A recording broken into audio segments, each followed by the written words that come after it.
Ce rythme est né du bourou, un folklore traditionnel du Jamaïque. Et son nom est tiré de celui d'une princesse rwandaise qui a œuvré toute sa vie pour la cause humaine.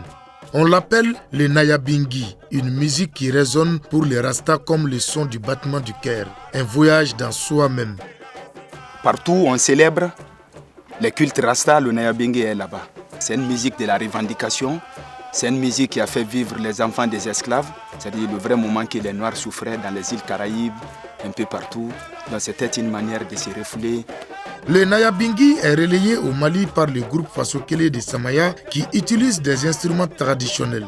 3 tam-tam, le xylophone traditionnel appelé timbo, la calebasse et le yabara.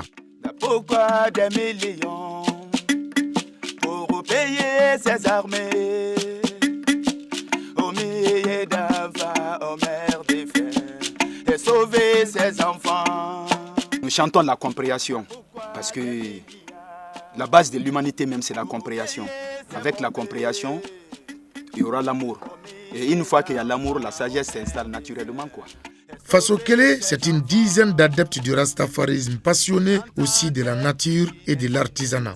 C'est commencé avec la musique et la musique est très très importante. Mais il y a aussi le théâtre, il y a le bogolon comme on voit. Et il y a les autres artisanats avec les calebasses et les récupérations. Le groupe Fasokele est une composante du mouvement Rastafari du Mali Mourasma, une organisation panafricaniste créée en 1992 et composée d'un millier d'individus qu'on retrouve un peu partout à Bamako, mais généralement dans les quartiers périphériques comme Lassa et Samaya. Le mouvement Rastafari du Mali est constitué de militants qui ont été appelés sous le drapeau de Dja, en tant que soldats de Dja, et qui ont répondu. C'est aussi des militants qui ont pris conscience d'un certain fait, c'est que l'Afrique a subi une flagellation de l'histoire, à travers d'abord l'esclavage, à travers la colonisation. Le mouvement Rastafari du Mali est un bel exemple d'intégration africaine.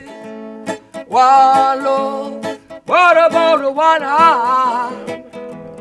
What about the let's get together and feel alright? Ici, vous avez des Guinéens, vous avez des Sénégalais, vous avez des Maliens, vous avez des Camerounais.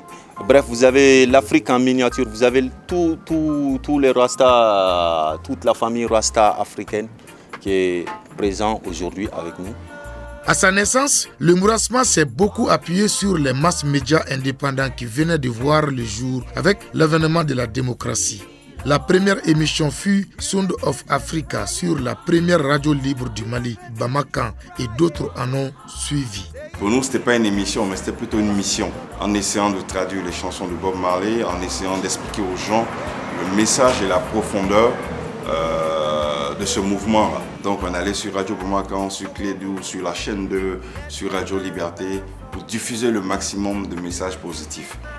Partisans de la paix, les membres de la communauté Rasta sont conscients de la nécessité d'un accord de paix dans notre pays. C'est pourquoi ils appellent à l'union sacrée autour de la patrie.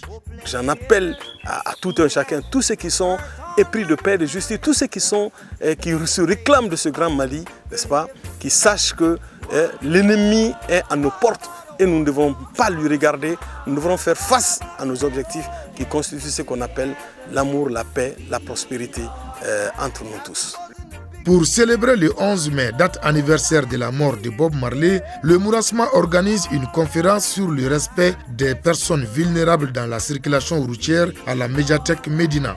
La vie et les œuvres de Bob Marley seront aussi au centre des débats, sans oublier la soirée live du reggae et de Nayabingi à l'Exodus.